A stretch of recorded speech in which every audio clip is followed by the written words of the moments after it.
Just a few weeks ago, this was an ugly patch of grass in my yard. I decided I wanted to turn this unused spot into my dream garden to create a lifestyle change for my family. I wanted to reuse as much material as possible in the build, as well as utilize renewable resources available on my property. As always, I underestimated how much work this was going to be, and just when I was almost finished, the entire garden was nearly destroyed. But with a little time and care, it bounced back, and it was incredible to watch how quickly the animals on the property began to integrate with the space.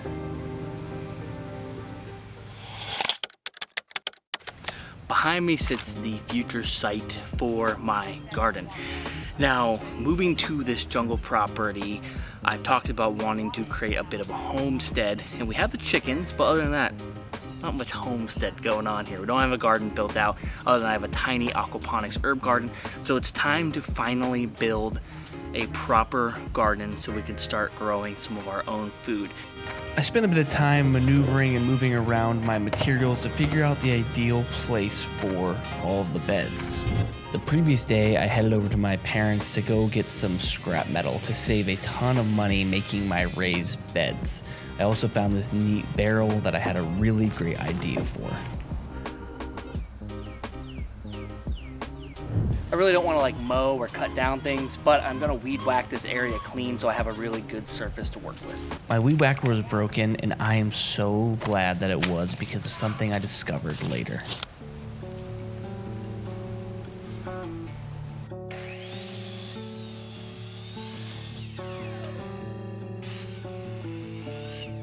The first thing I'm going to be building is some low raised beds, and I'm using cedar planks for these. In an ideal world, I would have used cedar for the entire garden, every single bed, but it would have been unbelievably expensive. Each one of these planks was $44, so I just decided to stick with the low beds for these. And I was able to make two 8-foot by 2-foot beds out of just 5 planks.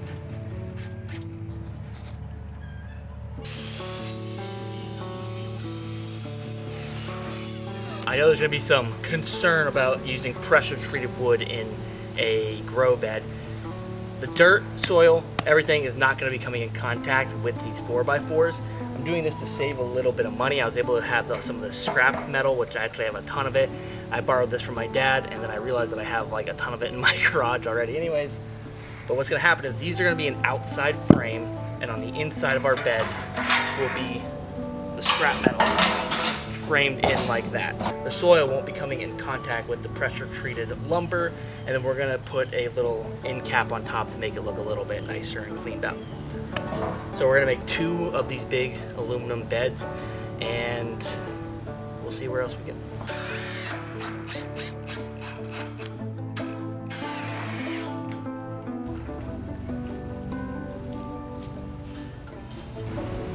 Sheet metal is so hot that I have to wear gloves to work with it. Raised beds of this size cost well over $300 when looking online, so assembling them out of 4x4s and scrap metal for about $20 was a huge money saver. One thing I did struggle with as just a not competent woodworker was getting end caps that I enjoyed the look of, and over the course of this video I put multiple things on that I ended up ripping out, trying to figure out how to make this look best on a budget. Oh, I should know I was sick with it like that.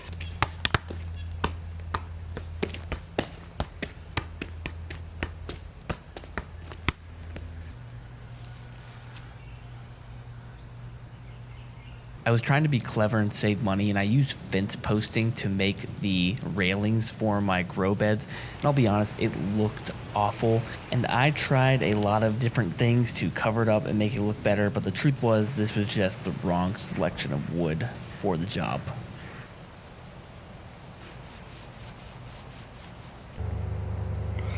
All the chickens are having a siesta.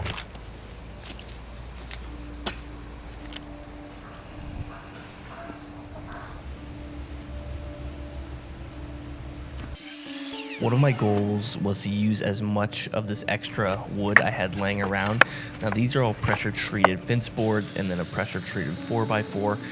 and I wanted to make a small box out of these that would be used for flowers to attract pollinators to the garden that would help in pollinating the different fruiting plants like peppers, tomatoes, strawberries, things like that. Now, everywhere I've read online says that pressure treated wood is actually fine to use in the garden now after 2001 because previously it would be treated with arsenic, I believe, but still something feels a little weird about using pressure treated wood, so this will be designated as a flower box. I knew I wanted to use this old barrel as a water feature as kind of the center point of the garden, but I didn't know exactly what I was going to create yet, so I decided to just get it into the ground where the water feature would be and hope that inspiration would strike at some point.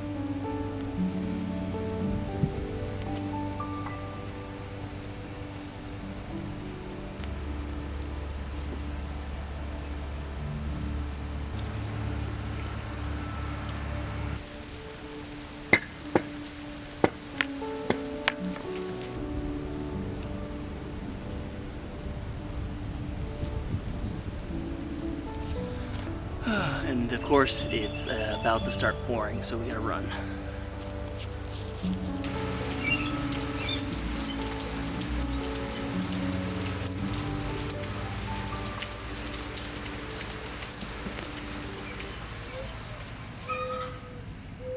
It's just been pouring on and off for the past 2 or 3 days, so I haven't been able to get a ton done, but I want to continue adding on to the beds that are on this garden to, one, add a little bit of a different look, but also more space to plant things.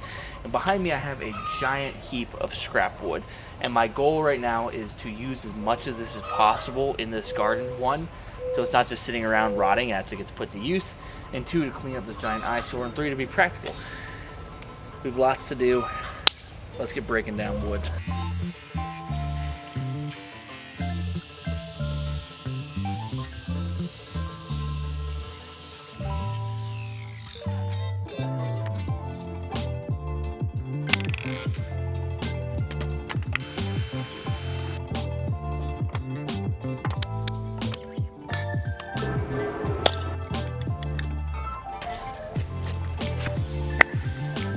This honestly made a lot more wood than I expected. I don't want to smush you. Oh, there he is. Hey, get over here. So, really cool. I was flipping wood, and part of why I want to clean it out is make sure nothing gets smushed or hurt. This right here is a southern toad. Now, this is a native species here. If you are from Florida and the southeast US, you know that cane toads, or we call them bufos, are like a huge problem.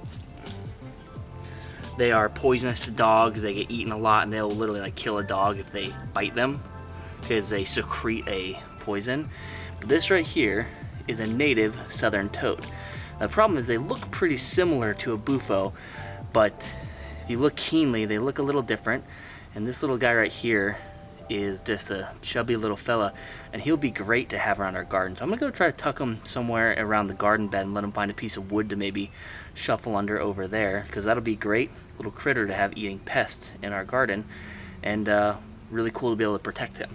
Now, a lot of people kill bufos, and I think a lot of these little guys catch accidental murder because they look very similar. But they are such a cool little species of frog, and they get a little bit bigger than this, but they don't get nearly as big as the cane toads. And so this is just awesome. I love finding little native species like this around here. Let's go find a little spot for them.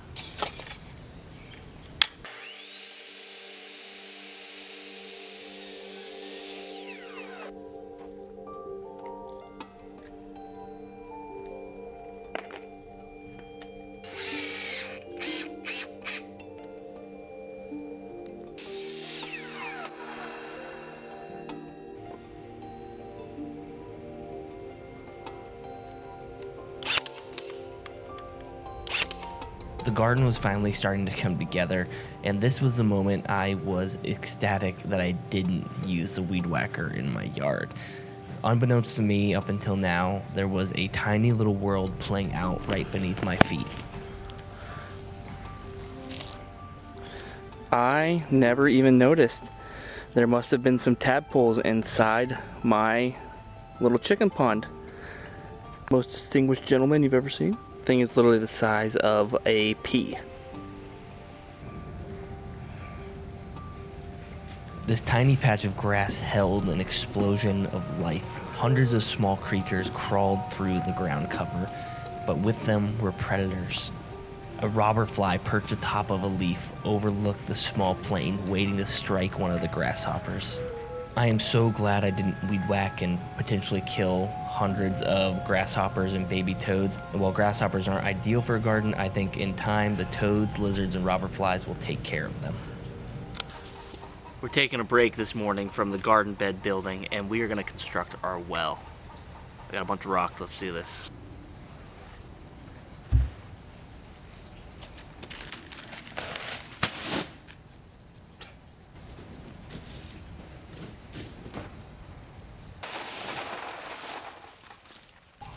If you hear heavy breathing, that is why.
It's so hot, I had to go change shirts and put a long sleeve shirt on.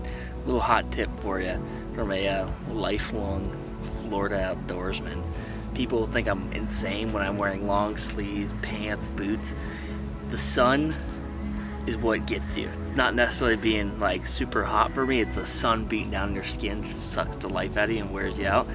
Cover up, man. So our well is done, at least the concrete is curing on it. We're gonna do a lot more to it. I'm really excited about. Now it is time to start filling in the garden beds. A little bit of Hugelkultur. You can pretend I know what I'm talking about.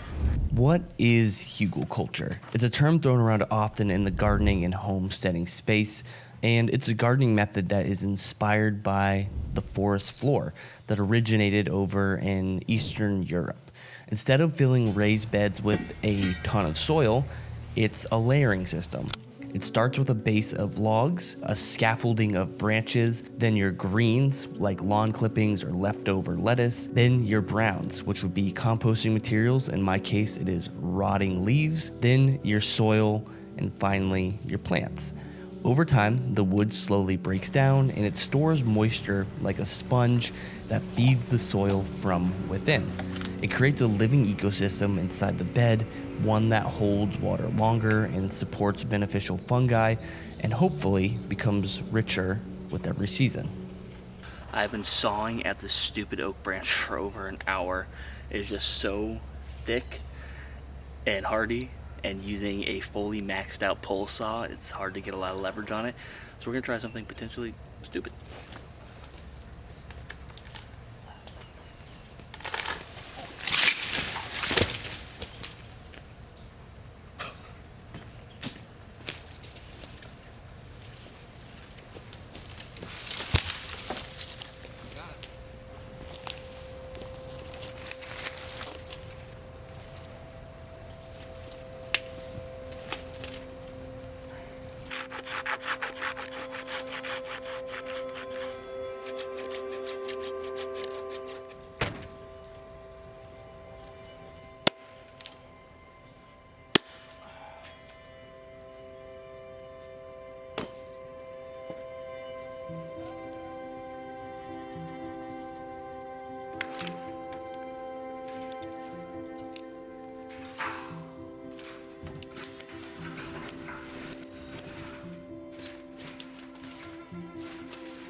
Each planter box has been filled with an array of thicker logs into smaller sticks. Now the big giant raised beds have like a ton of debris in them, where these smaller low ones just have a handful of sticks in them. They're gonna have probably a lot more potting soil than everything else. But now the next step is organic debris. So the layering system goes big logs, smaller sticks.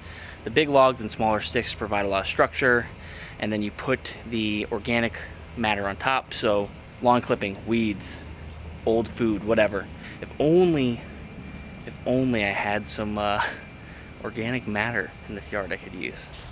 Behind me is a large collection of bushes and shrubs. There is wild coffee, which we're gonna keep some of that because that's a native wild coffee. And then there is a massive amount of Caesar weed, which is a highly invasive weed that grows these awful bristles on them that they don't really hurt that bad, but I mean lodges itself into anything and everything, gets on your clothes and gets on your couch, gets in your bed. Like, they're everywhere inside of our house because the yard is filled with them. It's one of the great things about doing these projects and a lot of this gardening stuff is that, you know, you're getting two birds stoned at once, where I'm building a garden, but in the meantime I am clearing a ton of dead logs off my property.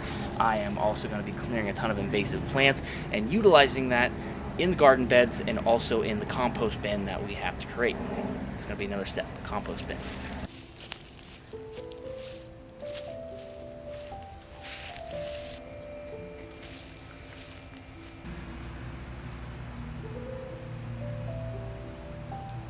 Now, this is obviously some serious dork stuff, but clearing out all of this invasive Caesar weed made me discover another species I didn't even know was on this property. Really cool native species.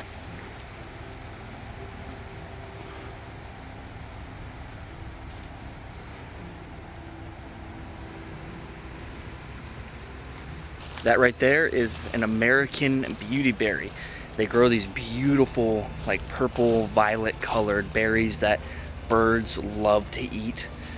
Super cool. Would love to be able to cultivate more of those on the property and grow for food for wild animals. I like to think of it like every invasive we clear out is opening up a space for natives to grow better, and also less competition so they can grow faster and spread further.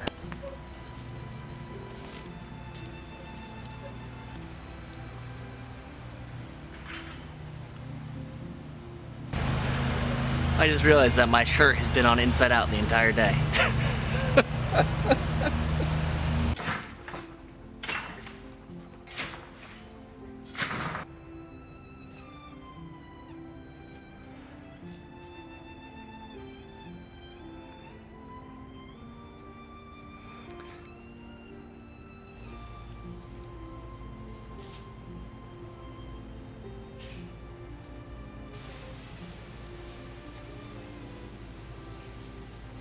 If only I had any leaves.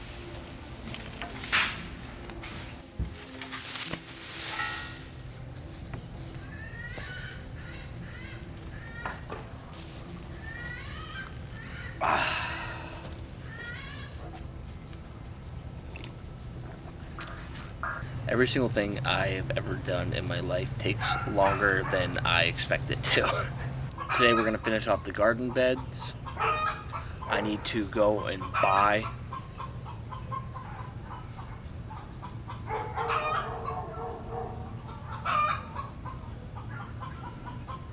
the peaceful sounds of nature, of dogs barking as loud as possible, chickens clucking as loud as possible.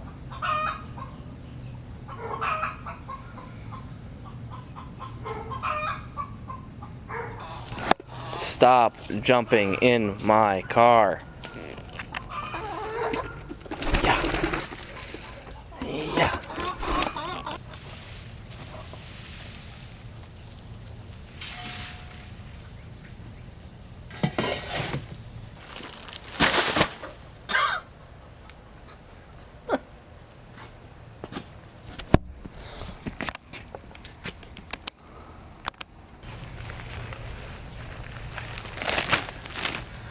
I think paying for dirt and rocks might literally be one of the most infuriating things on planet Earth. It is such a surreal experience. It makes you feel like an idiot that I'm paying a lot of money to buy dirt and rocks. It is truly special.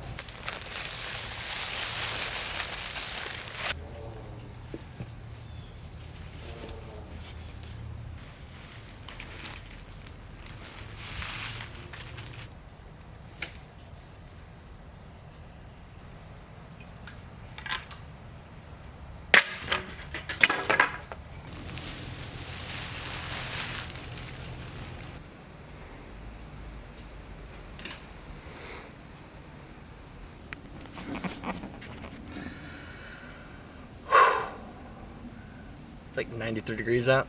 I bought 15 huge bags of potting soil and was able to fill up every single one except for one of my full raised beds.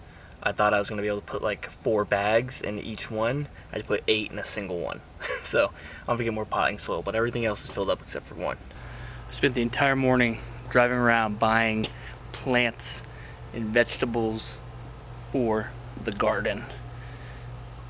It is time. The garden's not done by any means, but I want to get some stuff in the ground and get it watered so it can start setting in, and then I can build all the infrastructure around it because the beds are done. We got tomatoes, we got lettuce, we got beans, we got flowers, we got thyme, we got cilantro, we got parsley, we got rosemary, we have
Holy cow, man. It feels like it's all of a sudden coming together. All the infrastructure has been put in place for a while now, of the beds and different things, and putting plants into them all of a sudden makes us feel like an actual garden. So we are cooking, but we're not done yet. We still have a lot of work to do. I just really wanted to get the plants in the ground so they could start taking root, taking hold, get them watered. We're supposed to have some rain tonight, and a little bit over the next few days. So I wanted to get them in the ground when it was gonna be raining, so they could get a lot of water. But we still have to finish our well. We gotta cement these posts in a little better. I have another additional structure that's gonna be built over top of the well that I'm really excited about. We're moving, man.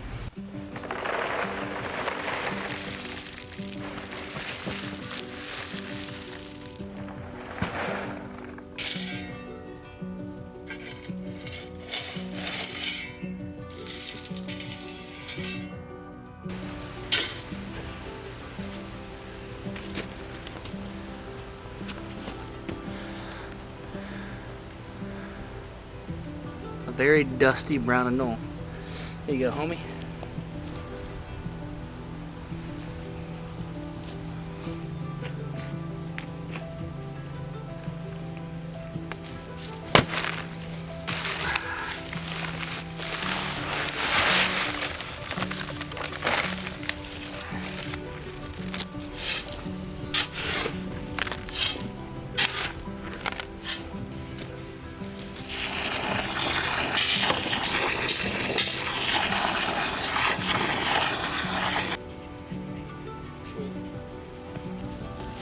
Would you look at us, huh?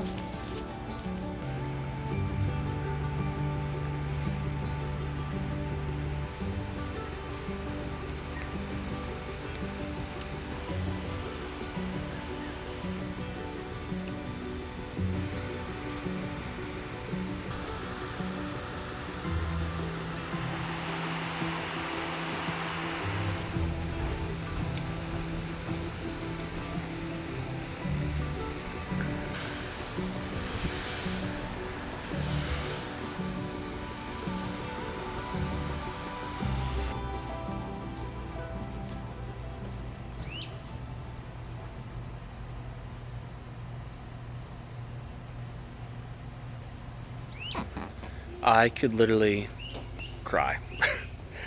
I screamed, not actually cried. I'm really mad at myself. I jumped the gun with getting these plants, and I knew that. I was just so excited to finally start the garden and get it going when I knew I should have put protection up first before ever doing it. I planted all these things, nothing ever happened the entire day. Last night around 7 o'clock, right at sunset, me and my wife and all the kids went for a walk. The garden was great, and when I came back,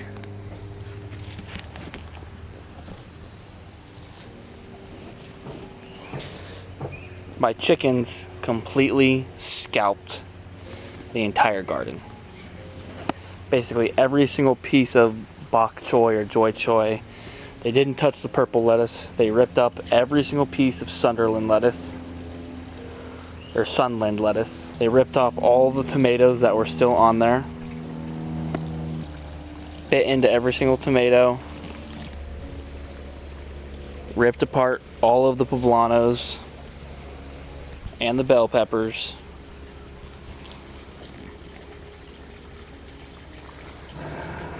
Literally the only thing they didn't destroy was the herb garden and the flowers. They did rip up the joy choy, bok choy that I had in there, but they left all of the herbs alone. I was very frustrated at the chickens, but the reality is it's my own fault for not fencing them in first. But I was going to do that today, which is what I'm doing. I just didn't think they would figure it out and destroy the entire garden in a singular 30 minutes. Like, we were gone for 30 minutes on a walk, and I came home and it had been completely ripped apart. And I know it was them because I came back and there's 4 of them sitting inside the garden bed. It's a huge bummer, but now we're gonna put higher fences up on our chicken area. Basically, to make sense of it all, the backyard is kind of like the chicken's domain.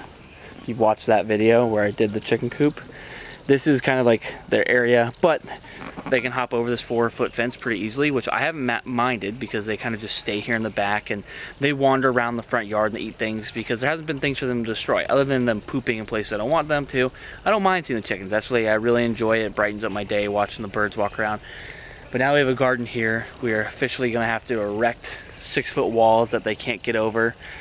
and do it in a few different areas to keep them from getting into the front part of the yard.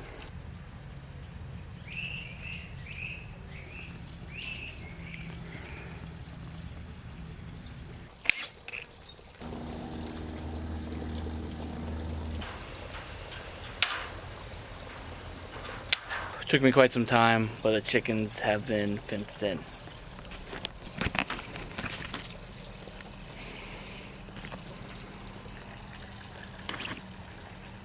And all the way over there as well.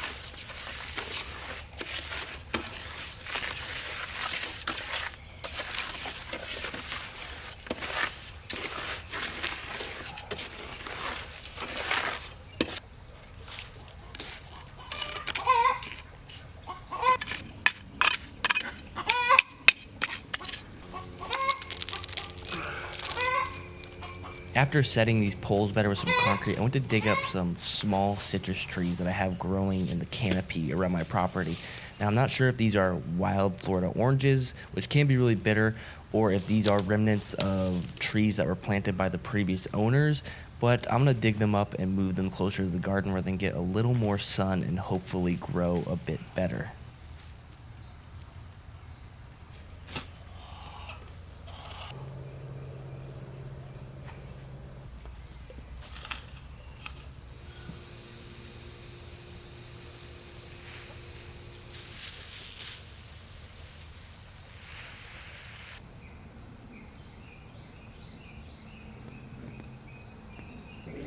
Once the citrus trees were in the ground, it was time to get back to working on the well.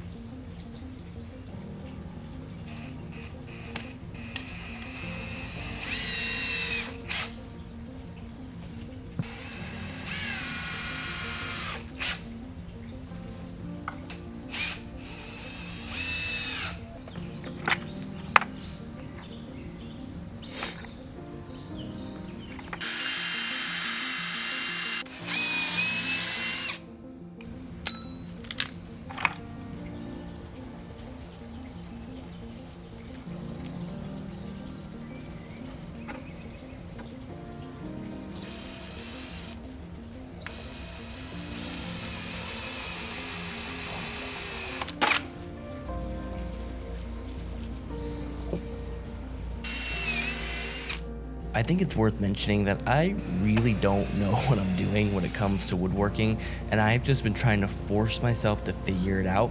Like, here's a perfect example of I lined up my wood and then I cut the angles the wrong direction. But I have realized there's no other way to learn than just to throw yourself into it and figure it out. I'm never going to get better if I don't just try.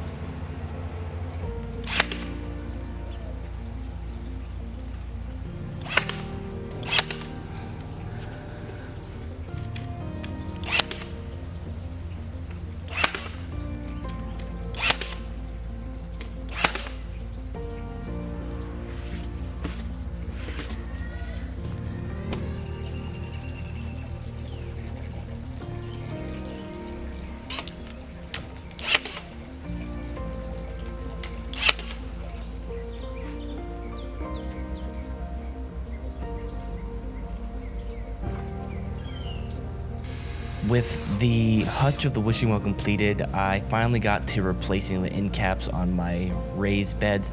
I stopped trying to overthink it and I just put on 2x4s. Sturdy, strong, They provide additional structure to the beds, as well as now a place where people could sit on. You could rest on these beds now and sit on them comfortably. Sometimes the easiest solution is the best.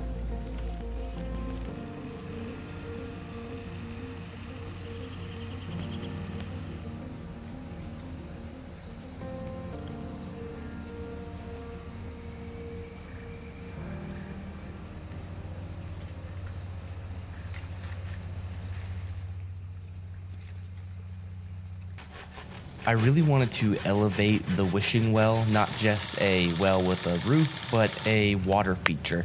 So I tried using some bamboo to make kind of like this natural looking fountain, but I will be totally honest, this idea was a total bust. It was one of those things I had to see it for myself before I could conceptualize it, and it just ended up being really underwhelming. It did sound nice though.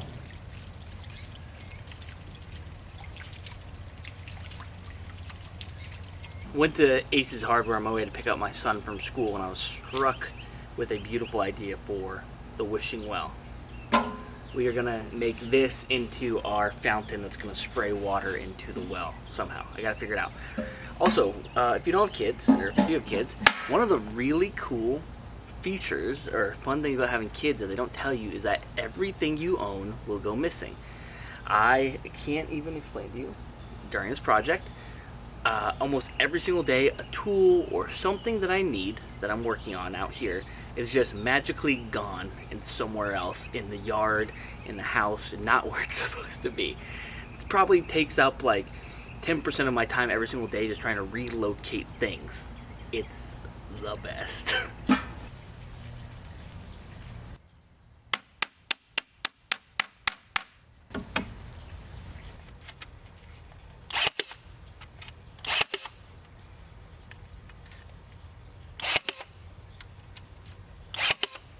One of the most important parts about water features is really testing them out before you cement or concrete any idea into place. And I knew I wanted to use this watering can, but I just couldn't figure out how to get it to sit right and look good visually.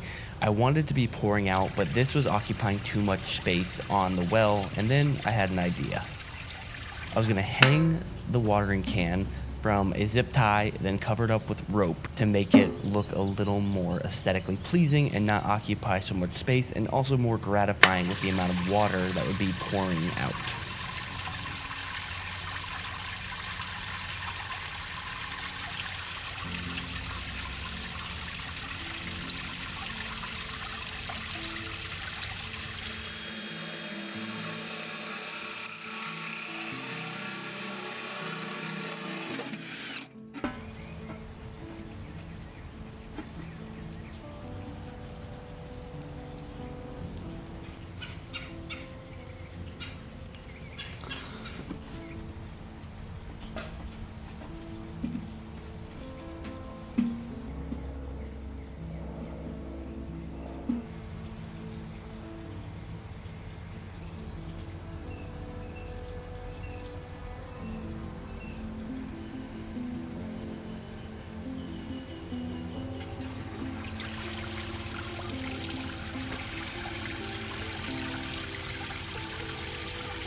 My sons were officially done with preschool for the year, and it is the first day of summer, so I decided something fun to do would be to build a little home in the garden, kind of a little magical spot for a toad or a lizard or a frog to be able to make a home. And it's something that the boys can check on and adds just a little bit of wonder to the garden, I suppose.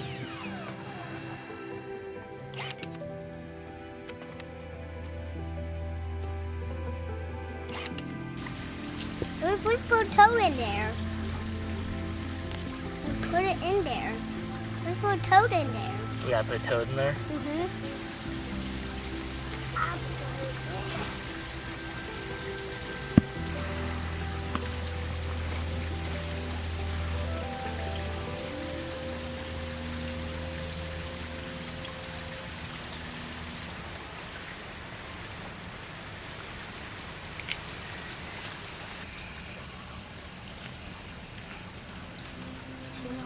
What do you think?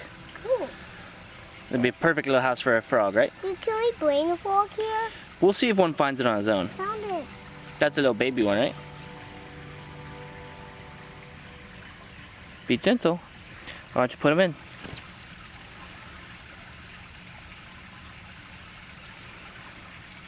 All right. In there. He's liking food. He likes it? Mm-hmm. Good.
So the garden looks pretty sweet, but it doesn't feel like one cohesive piece, because right now it kind of just looks like a bunch of stuff just set down in the grass, because it's not really bordered. There's nothing holding it all together.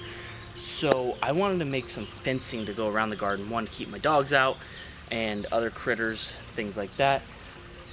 I don't feel like buying fencing, and I want it to fit the aesthetic of the jungle property. So I'm going to repurpose some bamboo, because I actually have an enormous patch of bamboo in my yard that is needing to be trimmed down anyways, and I'm going to make a fence out of bamboo. Do I know how to do that? No, but we're going to learn. So let's get cutting.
I honestly thought that building this bamboo fence was going to be very easy, and this was single-handedly the most complicated and time-sucking part of this entire project. Every single piece of bamboo that I cut down was like cutting down a miniature tree. That you had to process all of the branches and everything off of it to get about maybe 5 or 6 pilings each time. And I needed so many of them. What I thought would take 2 or 3 days probably ended up taking close to a week and a half. This is a total experiment. I have no idea how long a bamboo fence will last. I don't really care. I know that's not gonna be as great as pressure treated wood, and bamboo will obviously die and crack and split. This is an experiment. We're gonna see how it does, and good news is I have basically an unlimited amount of bamboo to use, so if things break or doesn't work, we can try again or do something else. But I think it's really cool to use some of the resources we have on this property. And also I really need to thin out that bamboo patch because like my dogs, the kids, they love playing in there, but it is so densely packed that you can't even walk in there without tripping. So we're gonna try to make a fence. All right, I think my game plan is as such that I have staked out posts all a foot deep, and I'm gonna concrete them in here, here, against that piling down there. That's gonna be open because it's already fenced in. One here, one here, one against that gate. This little grackle's just like walking up to me. What are you doing?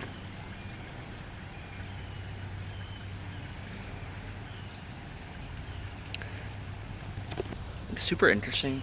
When we first moved into this property, there was like birds because we have all these trees, but they were very like scared, I would say, very nervous, probably because no one lived here before other than like the construction crew renovating this house for who we bought it from. But since putting all this water, the feeders, like doing so much stuff to the property to really make it welcoming and like a good place for wildlife, the birds are nosy and way less scared. Like that grackle just like landed in the grass, walked about probably like 10 feet away from me, sat there, looked at me, walked along into the trees. I was sitting here working and I had a blue jay, I couldn't get my camera fast enough, land like 8 feet away from me on one of the branches, like just looking at me.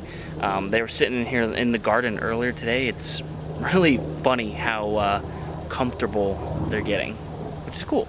It's kind of the point, you know, I love getting to watch wildlife all day.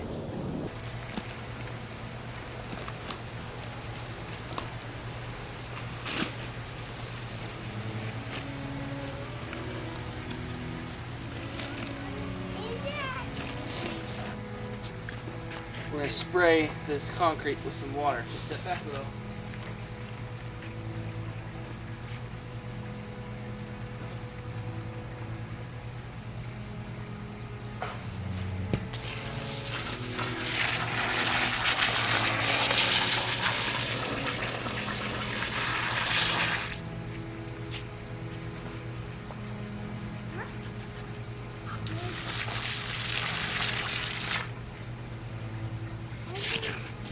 I think these bougainvilleas, Cameron, are going to be perfect because over time they're going to... Oh, what the heck was that?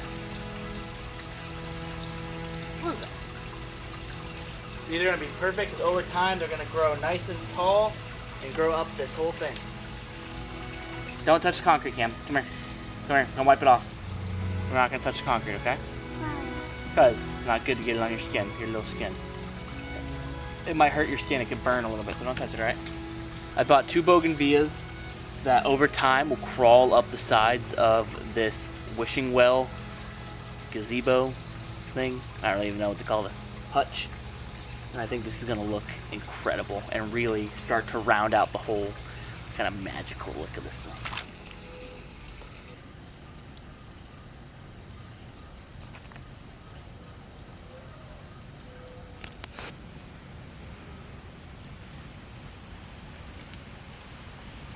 It absolutely torrentially downpoured last night. That was one of the main reasons why I was kind of like antsy and wanted to get all of these vegetables into the garden sooner than I probably should have. That I knew it was supposed to rain pretty periodically over the next like week or two. So I'm glad I got them in because so many of our vegetables have already rebounded from our chicken incident. Like all of these were almost like picked down to the nub, and in a week's time they have rebounded extremely well.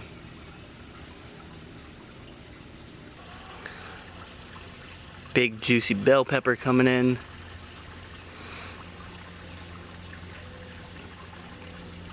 Eggplant doing well.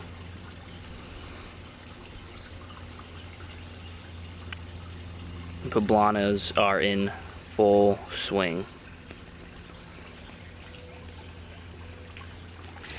I do have to make some fixes on this well. If you'd see that the water has drained out pretty low.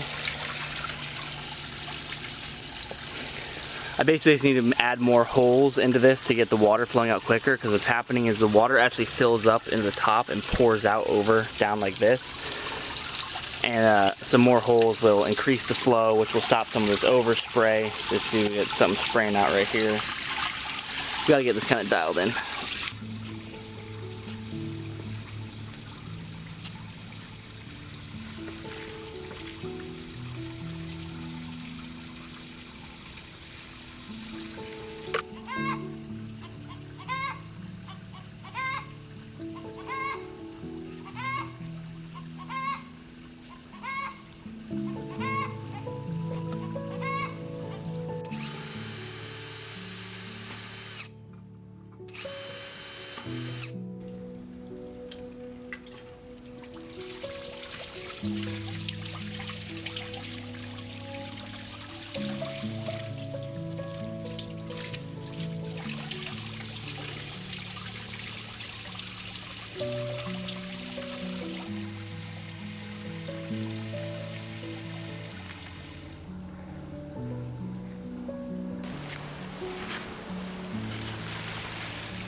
While I was working away at the fence, my wife did something to actually surprise me.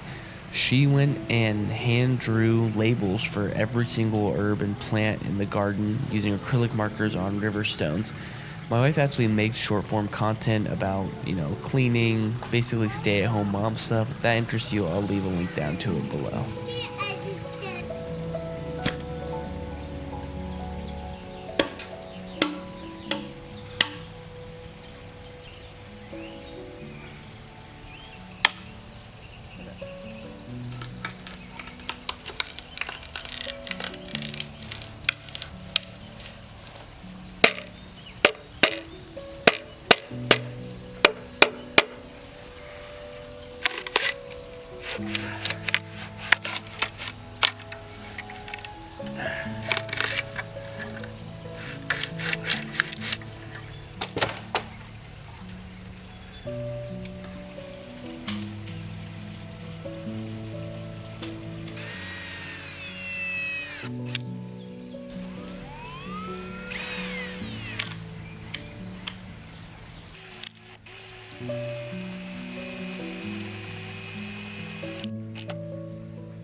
I'll be honest, not feeling spectacular, but I need to be done with this project. The garden is pretty much done, but this bamboo fence is taking me forever. I thought I could literally do it in like a day or two. No. So we gotta work.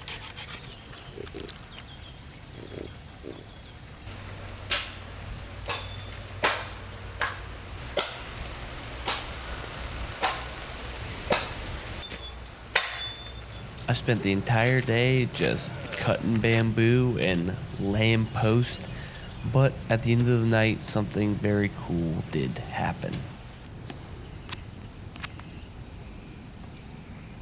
We just pulled in the driveway from dinner, and the garden's almost done, and we're working outside all day, and there was a whistling duck sitting on the ground right next to the garden, and we're like, what? We've never had a whistling duck in our yard before. We hear him fly over a lot. I'm like, what is he doing? And then I look up at one of these big oak trees right behind me, and I assume the female has her head poked out of a hollow inside the oak tree. That is so exciting. Yeah. How do you see it? Do you see it? Mm-hmm. Yeah. Where is it? It's right there behind the tree.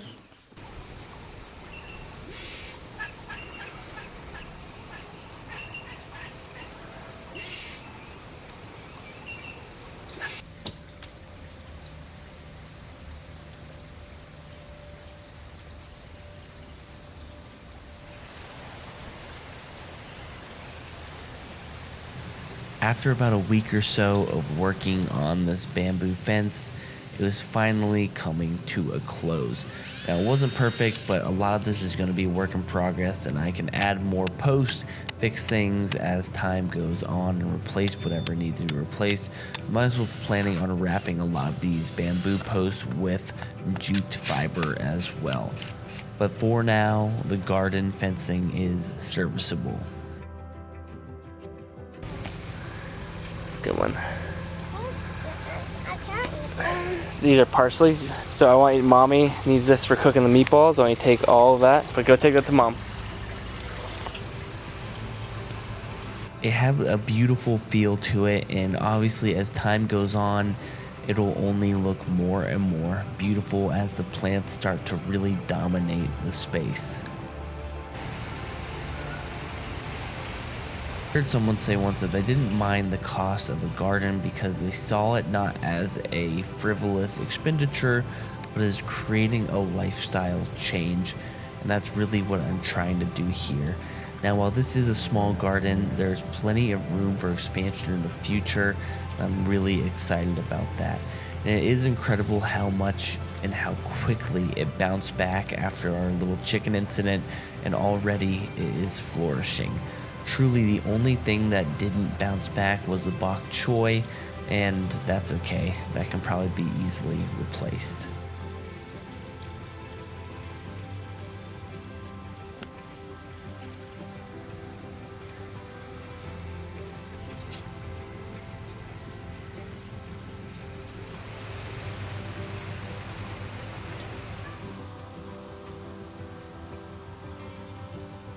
During the final days of building the fence, my wife and I also built a mud kitchen for our 2 boys, kind of as a way to get them outside more, but also encourage them to spend more time around the garden. And also they can play in here while my wife and I work in the garden, pick weeds, water, and things like that, and just an incredible way for us all to be outside more. A few weeks in and we already got our first harvest. Nothing crazy, just a few little vegetables, but I was able to make some chipotle chicken out of the poblanos. That was unbelievable. And one day, me and my boys were looking in the garden. We found some of the biggest hornworms I've ever seen munching away. And so we picked them all and we decided to relocate them. These will actually turn into a sphinx moth, which is one of the coolest, most beautiful, unique creatures ever. So we wanted to make sure these got taken good care of. So we placed them somewhere else in the yard to live a happy life and not eat our vegetables.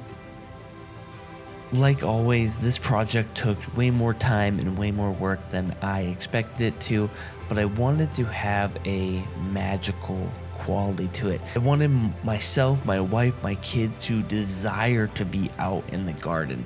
So that's why I wanted to go the extra mile with making the well with the water fountain and the silly bamboo fence and the mud kitchen and all the extra little things that don't really matter, but at the end of the day, those are the things that make you want to be out there in the garden and have a part of it. Going forward, I can't wait to see what this produces, and there's so much room to expand and grow this garden. So I'd love to hear your feedback of what vegetables, plants, fruits do you think need to be added into this in the future. And right now, this is going to be an experiment. This is my first real garden ever, and I'm looking forward to expanding it as the years go on. Hopefully you guys enjoyed the video. If you did, like, subscribe, share with a friend, whatever. I appreciate you guys. Until the next one, peace.